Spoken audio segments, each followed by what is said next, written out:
Hello, and welcome to Catholicism in the Car. My name is Parker Zerbal.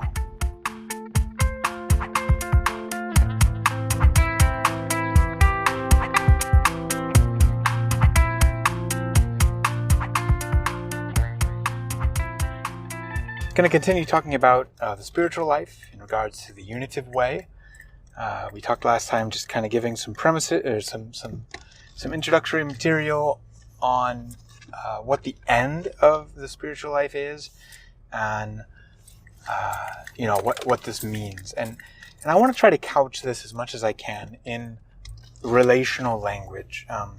It can be easy to think of it because I'm presenting it in this systematized way, where you got these 3 stages and all these different things that happen. It can be easy to lose sight of the core of this, which is that prayer is a relationship with God. The spiritual life is the life of relationship with God. And the end of that life is total, unending union with God forever, which is what we call the beatific or the beautiful vision. And that is what that's what heaven is. That's what we consider heaven, is the beatific vision. Now, to go on a bit of another tangent real quick, it's good to keep in mind as well that when we're talking about the spiritual life, to not over-spiritualize things. I have done this a lot in my life, and people have rightly accused me of this at times. And I think I have learned from it. Now, of course, I'm not going to claim to ever be doing any of this perfectly. I have no clue where I am on the spiritual journey. I don't really want to know, because I think that can just lead to pride. If God eventually opens me up so much and I become open enough to be in the unitive way, and He allows me to be able to say in all honesty and truth that I am fully and totally in love with Him, then so be it. But that doesn't happen to even all the saints. There have only been like a handful that I can think of that we've recorded as saying such. A lot of the other ones, as far as I know, will often take a much quote unquote traditionally humble view, where they just continually acknowledge their lowliness, because they see the infinite vastness of God and His infinite love for them, and they see, even if they're no longer like sinning in the strict sense, they see all their imperfections. Like I was talking about with the baseball analogy. Even if somebody hits the baseball every single time, 100% of the time, they never miss.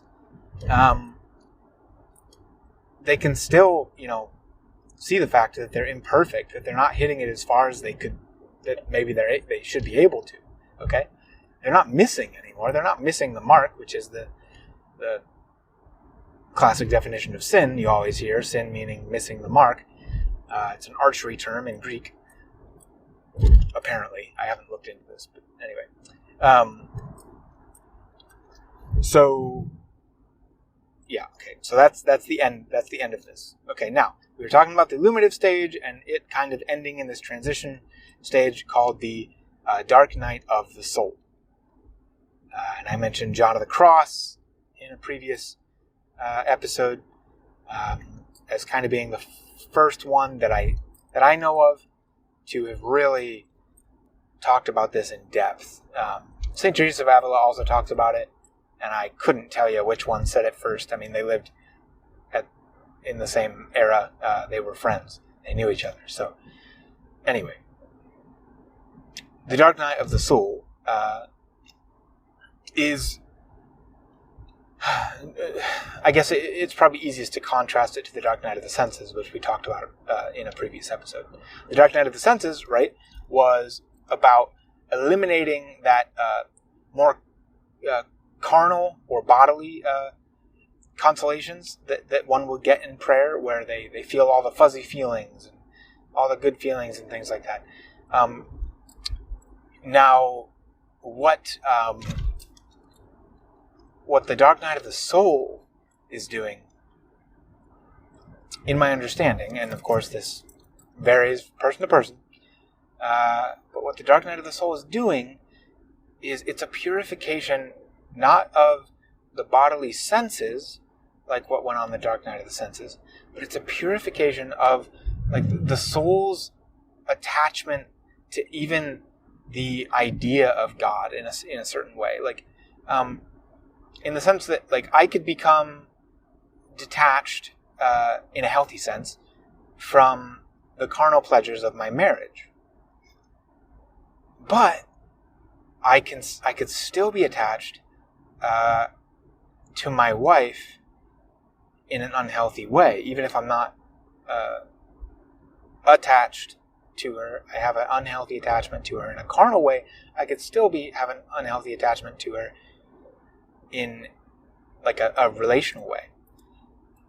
And now this is where the analogy breaks down.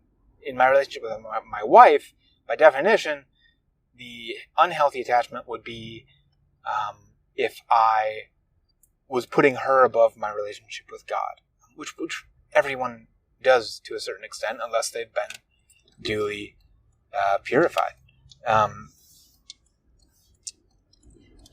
But with our relationship with God, this dark night of the soul, it's kind of like that in a sense, where the person is becoming detached even by you could say like the intellectual consolation of God, the purely spiritual consolation that God gives, that God's been giving throughout that illuminative stage.